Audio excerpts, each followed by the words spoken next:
네, 목요일에는 늘 그랬던 것처럼 해외 축구 이야기와 함께 하는데요. 코너명을 살짝 바꿔봤습니다. 영국과 한국을 오가는 이원 축구 방송의 특징을 살려서 이건 김정용의 해축 통신으로 새롭게 출발합니다. 자, 먼저 풋볼리스트 김정용 기자와 먼저 인사 나누겠습니다. 안녕하세요. 안녕하세요. 김정용입니다. 네, 반갑습니다. 처음 뵙겠습니다. 네, 처음 뵙겠습니다. 잘 부탁드리겠습니다. 자, 그럼 영국에 있는 이건 기자도 연결하겠습니다. 이건 기자, 안녕하세요. 네, 안녕하세요. 영국 런던에 있는 이건입니다. 네, 반갑습니다. 목소리로 먼저 인사를 하게 됐네요. 네, 그렇습니다. 저도 이제 시즌 끝나고 한국에 들어가면 네. 한상원 아나운서와 또 한번 얼굴 보면서 인사를 드리도록 하겠습니다. 알겠습니다. 스튜디오에서 셋이서 같이 한번 목소리 맞추면 좋을 것 같네요. 김정용 기자, 네. 오늘부터 이제 제가 새로 들어오면서 해축 통신으로 새롭게 단장을 했는데 어떠신가요? 네, 이름은 뭐 해축통신이란 이름도 뭐 해외 축구를 줄인 거잖아요. 네네. 네, 굉장히 마음에 들고요.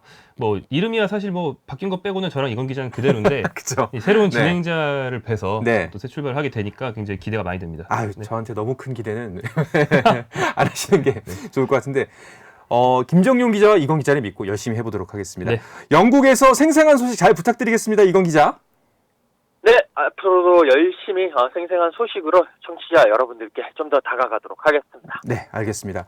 자, 먼저 이것부터 좀 짚어봐야 될 것 같아요. 그 토트넘이 5위로 떨어져서 걱정입니다. 이건 기자, 이거 어떻게 됐나요? 일단 지금 그 토트넘과 아스널이 그 챔피언스 리그 진출권이 걸린 4위 자리를 놓고 정말 치열한 경쟁을 펼치고 있습니다. 네. 지난 주말에 열렸던 경기에서 양 팀의 희비가 살짝 교차를 했는데요. 이곳 시간으로는 23일, 한국 시간으로는 24일 새벽에 계속 열렸던 경기였는데 아스널은 맨유를 홈으로 불러들여서 3대1로 승리를 하면서 승점 3점을 챙겼습니다. 네. 네, 이 경기가 끝나고요. 토트넘이 브렌트포드 원정, 같은 역시 런던에 있는 팀인데 이 브렌트포드 원정을 떠났습니다. 열심히 경기를 했습니다만 0대0으로 무승부를 거두면서 토트넘은 승점 1점밖에 안 됐습니다. 이 경기 이전에 토트넘과 아스널은 승점 57점으로 네. 순위가 이제 이게 승점은 똑같았는데 골득 실차에서 토트넘이 앞서 있었거든요. 네. 그런데 아스널이 승점 3점 추가하면서 승점 60, 그리고 토트넘은 승점 1점 추가에 그치면서 승점 58이 됐고요. 아스널이 4위로 올라가고 토트넘이 5위로 떨어지는 뭐 이런 상황이 됐습니다. 그렇기 때문에 양팀 입장에서는 또 이번 주 일요일에 또 펼치는 뭐 토트넘은 레스터시티 홈 경기, 네. 아스널은 웨스트햄 원정 경기이기 때문에 이 경기가 또 다시 그 순위의 분수령이 될 것 같습니다. 네, 그렇군요. 그런데 보면요, 그 지난 두 경기 같은 경우에는 결과도 아쉽지만 사실상 내용 면에서 더 아쉬운 그런 경기이지 않았나 싶어요. 네, 맞습니다. 앞서 열린 브라이턴과 0대1로 진 데 이어서 예. 그 뒤에 열렸던 브랜트포드전에서도 득점 없이 0대0으로 비겼는데 두 경기 연속 무득점이 아니고 두 경기 연속으로 유효슛이 없었어요. 네. 그러니까 손흥민, 케인을 비롯한 그 토트넘의 기라성 같은 공격진이 골대로 가는 슛을 하나도 못했다 이런 뜻이 되는데 그러니까 가끔 0대1 한 번씩 지는 건 우발적인 사건일 수도 있거든요. 네. 축구는 공은 둥근 거니까. 하지만 이렇게 약팀 상대로 아주 약팀은 아닙니다만 상대적 약팀 상대로 두 경기 연속으로 유효슛 자체가 없었다는 거는 중하위권 팀들이 토트넘을 막는 법을 서로 공유하고 있다는 거예요. 그렇게 볼 수 있거든요. 네네. 우발적인 사건이 아니고 흐름이 있다는 거기 때문에 더욱더 큰 우려가 된다고 볼 수 있는 거죠. 전략 전술의 변화가 필요한 시점인가요? 그 손흥민 선수와 케인 선수 득점을 못 하고 있는데 이 부분은 왜 그런 걸까요, 이건 기자? 일단 세 가지로 볼 수 있을 것 네. 같습니다. 첫 번째는 그 상대의 전술적 준비가 상당히 좋다. 뭐 김정경 기자도 이야기를 했지만 네네. 이 중하위권 팀들이 토트넘의 공격력을 막는 그러한 모습들을 이제 공유하고 있고 잘 준비를 하고 있다. 브라이턴, 브렌트포드 두 팀 모두 토트넘과 맞붙었을 때 일단 측면은 포기하고 중앙에서 단단하게 정말 밀집 수비를 하고 난 이후에 역습 이렇게 펼치는 모습이었습니다. 네. 그러면서 상대가 그런 밀집 수비를 할 때 토트넘은 보통 케인이 최전방에서 허리로 내려오면서 상대 뒷공간을 이렇게 찔러주는 패스를 많이 하는데 브라이튼도 그렇고 브렌트포드도 그렇고 케인 선수가 내려왔었을 때 네. 그 수비진들이 여기에 말리지 않고 같이 안 내려가거든요. 따라 내려오지 않고 있으니까 수비 뒷공간이 나올 일도 없고 그러면 손흥민 선수가 달릴 공간도 없다. 그렇기 때문에 이게 케인과 손흥민 선수의 이 콤비 플레이의 그 엄청난 효과가 반감되는 그런 모습이 있었고요. 두 번째는 토트넘의 윙백이 부진하다. 네. 그러니까 토트넘이 계속 이때까지 윙백 자원들이 조금 2% 부족하고 3% 부족한 부분이 많았습니다. 근데 이제 특히 이제 잘 활약해줬던 맷 도어티 선수가 다치면서 그 윙백 자원이 조금 여러 가지 좀 곤란하게 됐고요. 에메르송 로얄이라든지 세르지오 레길런 그리고 라이언 세세뇽 등이 나서고는 있습니다만 정말 경기 내내 정말 크로스가 어이없이 간다라든지 이상한 패스를 한다라든지 이런 모습을 보이면서 상당히 아쉬웠고 마지막으로는 그 손흥민 선수와 케인 선수와 더불어서 쓰리톱을 형성한 데양 클루세프스키 선수가 요즘 최근에 이 브라이튼전, 브렌트포드전에서 좀 부진한 모습을 많이 보이고 있습니다. 네. 이게 왜 부진한지는 팀 내에서 여러 가지 이야기가 나오겠지만 이런 경우에는 차라리 클루세프스키 선수를 좀 빼고 베르베인이라든지 루카스 모우라라든지 이런 선수를 좀 집어넣으면서 뭔가 공격진의 활기를 불러 넣어야 되는데 계속 콘테 감독은 클루세프스키 선수를 고집하면서 전체적으로 쓰리톱이 조금 안 돌아가고 약간의 그 톱니바퀴 같은 그런 모습에서 뭔가 한 축이 빠지는 모습 때문에 공격력이 조금 더 떨어지고 있지 않나라는 그런 분석들이 나오고 있습니다. 네, 변화가 필요한 시점인 건 확실한 것 같습니다. 현지에서의 반응은 어떤가요? 이건 기자. 지금 현지 반응 자체도 토트넘이 정말 잘 나갔는데 연속 행진으로 달리고 잘 나갔는데 브라이튼에게는 어떻게 일격을 당할 수 있지만 브렌트포드에게 당한 것은 이 콘테 감독의 그런 준비라든지 전술이 많이 읽고 있다. 이제는 정말 손흥민 선수, 케인 선수는 그래도 잘하고 있으니까 건드릴 수 없지만 뭔가 이 선발 라인업의 변화를 통해서 팀에게도 뭔가 건전한 자극을 줘야 된다. 라는 그런 분석과 그런 예상들이 계속 나오고 있습니다. 네, 알겠습니다. 이런 가운데 설상가상으로 그 올리버 스킵의 시즌 아웃 소식도 있던데요, 김 기자? 네, 올리버 스킵은 이제 토트넘의 미드필더죠. 네. 이 선수가 시즌 아웃, 즉 남은 시즌 잔여 경기가 몇 경기 되지는 않지만 그 안에 돌아오지 못한다라는 소식인 건데요. 이 선수가 상당히 좋은 활약을 했던 선수입니다. 네. 그 콘테 감독이 부임한 직후, 그러니까 작년 11월, 12월에는 주전으로서 팀의 상승세를 거의 이끌다시피 했었고요. 1월에 벤탄쿠르라는 다른 미드필더가 영입되면서는 원래 후보로 약간 밀려 있었지만 요즘이 시즌 막판이라서 다들 힘들거든요. 네네. 그래서 호이비에르, 벤탄쿠르 이런 미드필더들과 출장 시간을 나눠 가지면서 서로 체력 부담을 좀 공유해 줄 필요가 있었는데 이 선수가 못 돌아오게 됐어요. 그러면서 토트넘은 그 중앙 미드필더 2명의 활동량이 굉장히 중요하기 때문에 그쪽 에너지가 떨어진다는 거는 연쇄적으로 수비 불안, 네. 공격 쪽에 손흥민과 케인의 파괴력 감소까지 이어질 수 있어서 상당히 좀 안 좋은 상황이고 이 팀이 이제 다가오는 레스터 시티, 그 다음에 강호 리버풀, 그리고 네. 아스날과의 맞대결, 또 강등권과 가까운 벌리로 이어지는 이 4연전에서 토트넘의 4위 여부가 거의 결정이 되기 때문에 네. 이 빡빡한 일정, 상당히 경기 수가 많은 이런 일정에서는 또 부상 선수가 못 들어온다는 게 더욱더 타격이 큰 거죠. 그렇죠. 그 토트넘의 남은 일정이 좀 부담스럽긴 하네요, 이건 기자.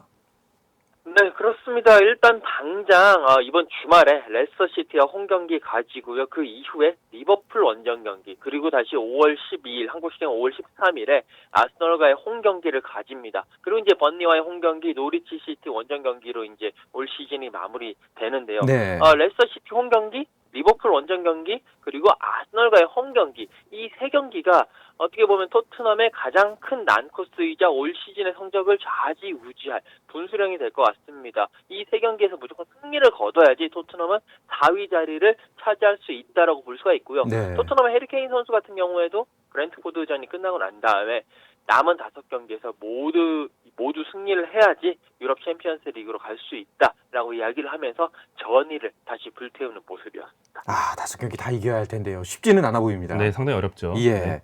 그런데 이 와중에 그 토트넘 감독, 콘테 감독을 둘러싸고 이적설이 또 나오고 있어요. 네, 프랑스 쪽 매체에서 먼저 나왔는데요. 네. 그러니까 현재 파리 생제르맹, 세계 최고의 부자 구단 중에 하나로 굉장히 유명한 파리 생제르맹이 마우리시오 포체티노 감독을 그 감독이 이끌고 있는데 이 감독을 경질하고 싶어 한 지는 오래됐어요. 성적이 별로 안 좋아서.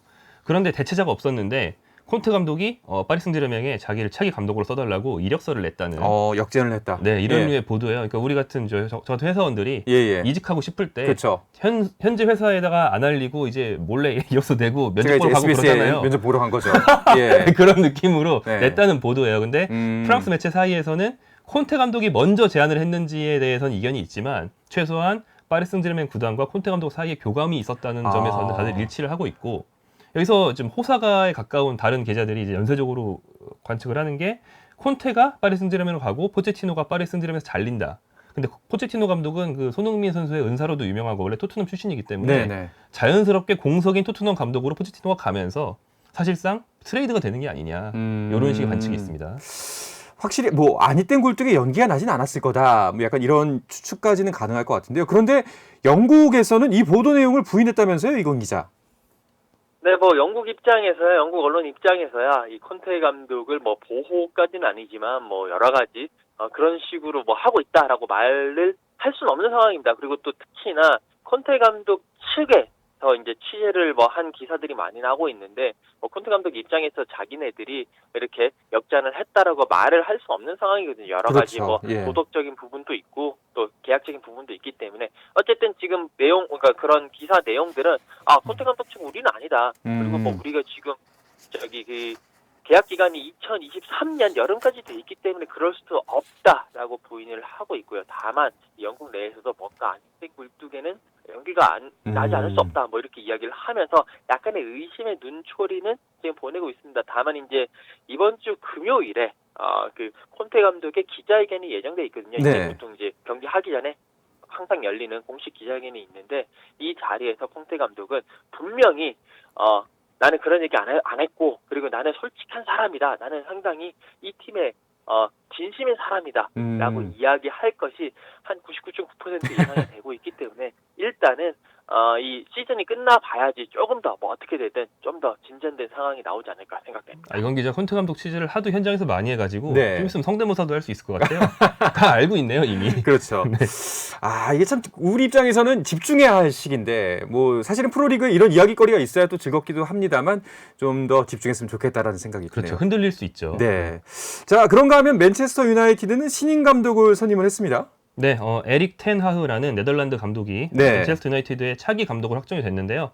지금 당장 오는 건 아니고 이번 시즌 잔여 기간은 랄프 랑닉 감독 대행이 끝까지 하고요. 네. 다음 시즌 준비부터 이 텐 하흐 감독이 하게 됩니다. 이 사람은 네덜란드의 명문팀인 아약스를 최근에 굉장히 잘 이끌었어요. 네네. 그래서 2019년도에 그 토트넘이 손흥민 선수를 중심으로 챔피언스리그 결승까지 가는 어떤 이변을 만들어서 우리가 굉장히 화제가 많이 됐었는데 네. 그때 4강에서 아약스와 토트넘이 정말 아슬아슬한 한 합차의 승부를 했었거든요. 네네. 그때 아약스를 4강으로 이끌면서 주목을 음. 많이 받았던 어떤 신흥 전술가 명장 같은 사람이에요. 그래서 그렇군요. 이 사람을 맨체스터 유나이티드가 선임하면서 부활을 노리고 있습니다. 그렇군요. 그 자연스럽게 이제 맨유를 떠날 선수들의 이름도 거론이 되던데요. 이제 다음 시즌을 준비를 지금부터 하는 거겠죠? 네, 맞습니다. 일단 텐하흐 감독이 들어오면서 뭔가 팀 내 지금 특히나 메뉴가 침체 중에 침체에 빠져 있기 때문에 네. 결국 이 침체에 빠진 팀을 살리기 위해서는 선수를 물갈이하는 것이 가장 좋거든요. 네네. 그렇기 때문에 팀 내에 많은 선수들을 떠나보낼 것이다. 라는 음. 그런 예상 기사들이 많이 나오고 있는데 일단 기본적으로 지금 맨유에서도 계약이 만료되는 선수들이 꽤 있고요. 네. 그리고 부진한 선수들도 내보낼 것이다. 그래서 총 12명이 나간다. 일단 폴 포그바, 후안 마타, 제시 링가드, 네마냐 마티치, 에딘손 카바니, 리 그랜트 이 선수들은 올 여름까지 계약입니다. 뭐 폴 포그바 같은 경우에는 계속 재계약을 안 하면서 결국 뭐 유벤투스 돌아간다, 뭐 파리 생제르맹 간다, 뭐 여러 가지 얘기들이 많이 있고요. 이 선수 나가고 그다음에 이제 완비사카, 에릭 바이, 뭐 존스, 텔레스, 마르시알, 레시포드 이런 선수들은 결국 부진한 모습에서 나올 수 없기 때문에 텐하흐 감독이 들어오면서 자연스럽게 내보낼 것이다 라고 그런 이야기를 하고 있습니다. 근데 이제 뭐 여러 계속 뭐 이런 얘기들이 나오지만 호날두 선수 같은 경우에는 호날두 본인은 뭐 나간다 뭐 이런 식의 이제 이야기 루머들이 그렇죠. 많이 나오고 있는데 예. 텐하흐 체제 내에서도 호날두 선수는 내보내지 않을 것이다. 그리고 역시 에이스로 이제 활약하고 있는 브루노 페르난데스라든지 그리고 좋은 모습 보이고 있는 신성 엘랑가 선수라든지 그리고 많은 돈을 이제 지불하고 데려온 제이든 산초 이런 선수들은 결국 남길 수밖에 없고 텐하흐 감독이 이들을 이끌고 다시 다음 시즌에 비상을 준비할 것이다. 라는 그런 보도들, 예측 보도들이 계속 나오고 있습니다. 네. 그 새롭게 들어올 선수들은 누가 있을까요? 네, 뭐 현재까지는 뭐 그냥 관측이긴 하지만 예. 굉장히 화려한 이름들이 거론이 되는데요. 세바스티앙 알레라는 그 코트디부아르 대표팀의 이를테면 제2의 드로그바라고 할 수 있는 네네. 굉장히 강력한 공격수가 있는데 이 선수를 지금 아약스에서 테누아 감독이 정말 잘 쓰고 있어요. 그래서 같이 데려갈 것이다. 애제자를 데려갈 것이다. 네네. 라는 식의 관측이 있고요.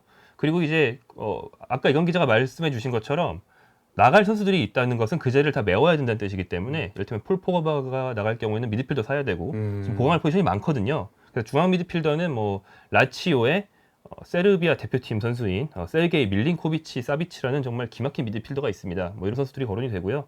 그리고 이제 월드컵에서 한국과 맞붙을 예정이라서 우리가 늘 주목을 하고 있는 선수 중에 하나인 벤피카의 다르윈 누네스라는 네. 공격수가 있는데 이 선수도 지금 빅리그들이 노리는 굉장히 핫한 선수예요. 이 선수를 영입할 거라는 소문도 있습니다. 네, 잘 알겠습니다. 맨유 이야기로 살짝 빠지긴 했지만 무조건 일단 손흥민 선수 토트넘은 다음 경기 이겨야 되겠죠, 이건 기자? 맞습니다. 레스터시티와의 경기, 홈 경기를 치르게 될 예정인데요. 이 경기 만약에 지게 되면 아스널과의 4위 다툼 의미가 없어집니다. 이 경기 무조건 잡아야 되고요. 레스터시티는 그 앞서 맞붙었던 브렌트포드라든지 브라이튼과는 또 다른 팀이거든요. 이 앞에 양 팀은 무승부를 목표로 해가지고 토트넘을 상대했다면 레스터시티는 그래도 우승까지 한 팀이고 계속 상위권에 있었던 팀이기 때문에 수비의 역습을 나서긴 하더라도 라인을 내리지 않고 라인을 올리면서 뭔가 토트넘과 그래도 이렇게 맞짱을 뜨는 여러 가지 맞대결을 하는 그런 모습을 보일 거기 때문에 토트넘 입장에서도 뭔가 공략할 수 있는 거리들이 있을 걸로 보입니다. 분명히 재밌는 경기가 될 거고 손흥민 선수의 골과 토트넘의 승리를 기대해 볼 만한 그런 경기가 될 것 같습니다. 네, 침묵의 골이 꼭 터졌으면 좋겠습니다. 자, 다른 우리나라 유럽파들은 강등 위기에 놓인 선수들도 있다고 하는데요. 이 이야기는 잠시 쉬었다 와서 나누도록 하겠습니다.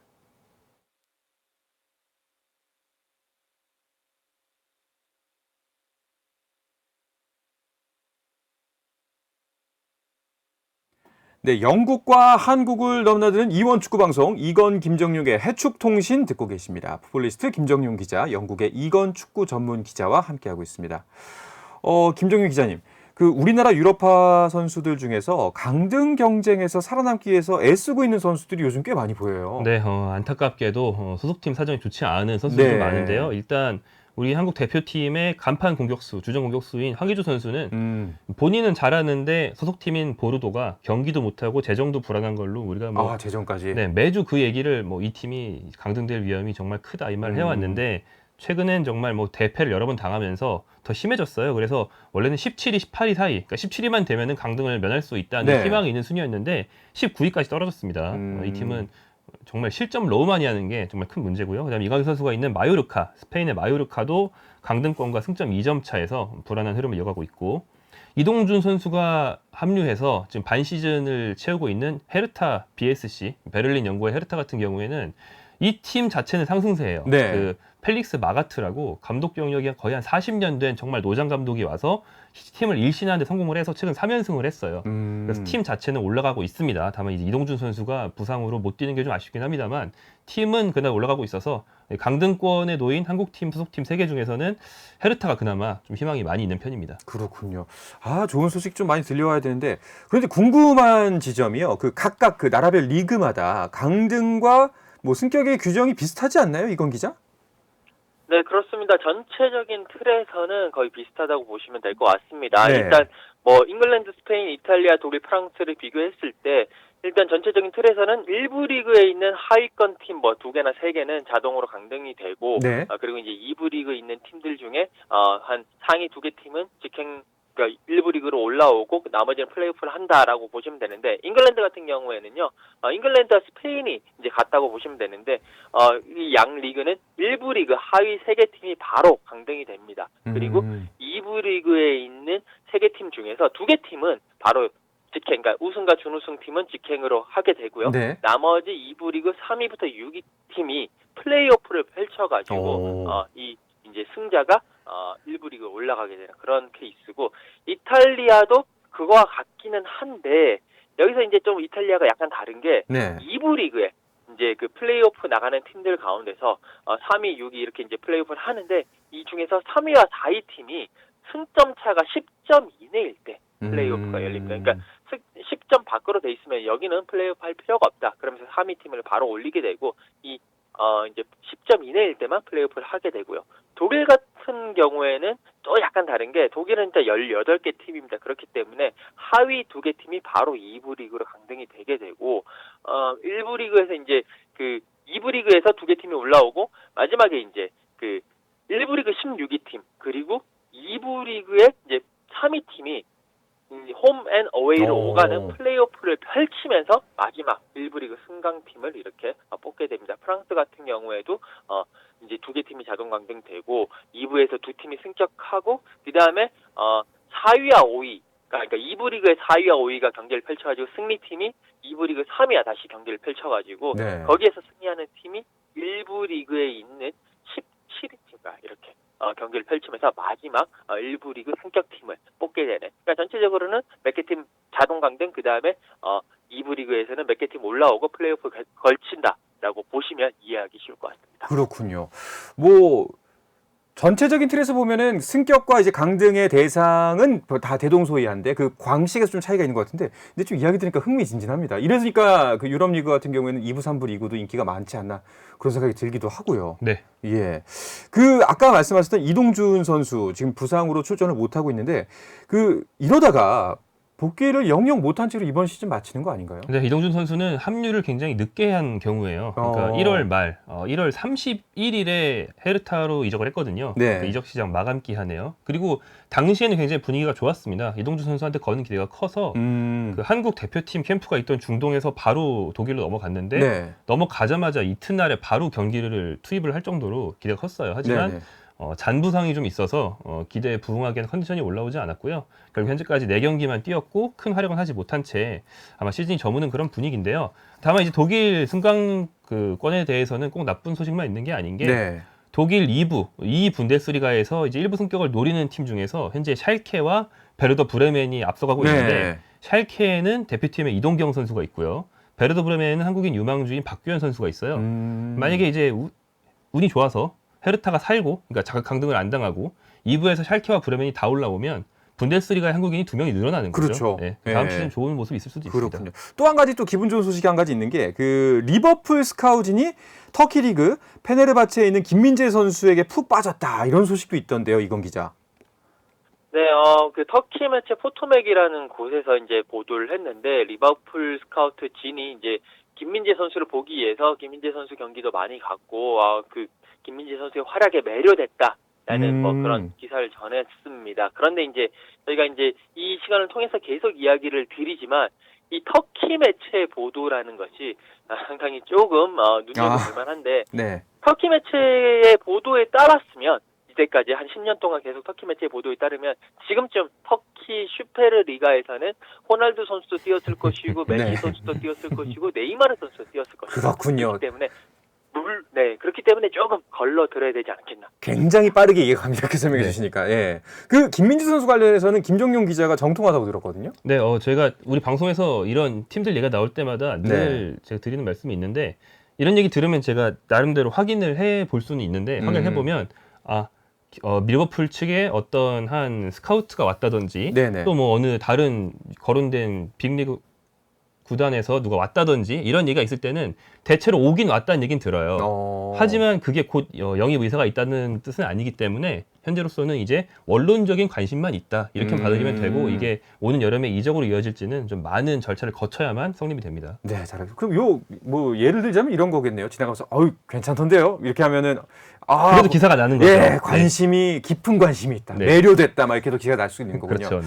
알겠습니다. 조금은 좀 걸러서 들어야 할 것 같은데 그래도 마치 우리 희망사항으로는 김민재 선수가 좀 빅리그로 한 발짝 더 올라서는 계기가 됐으면 좋지 않겠나 하는 생각이 드네요. 잘 알겠습니다. 자, 이 이야기를 끝으로 이번 주 해추통신은 마무리하도록 하겠습니다.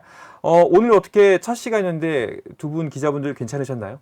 저는 굉장히 처음 한 것 같지 않게 편하게 해주셔서 이제 할 말을 좀 길게 할 수 있었고 너무 길게 했나 싶을 정도라서 아닙니다. 다음에도 좀 이렇게 알찬 소식 준비할 수 있도록 노력하겠습니다. 알겠습니다. 이건 기자님 괜찮으셨어요? 네, 저도 상당히 좋았습니다. 그리고 또 다음 시간에도 조금 더 잘 준비를 해서 좋은 호흡 맞춰갔으면 좋겠습니다. 네, 잘 알겠습니다. 자, 풋볼리스트 김정용 기자, 이건 축구 전문 기자 오늘 감사합니다. 고맙습니다. 감사합니다.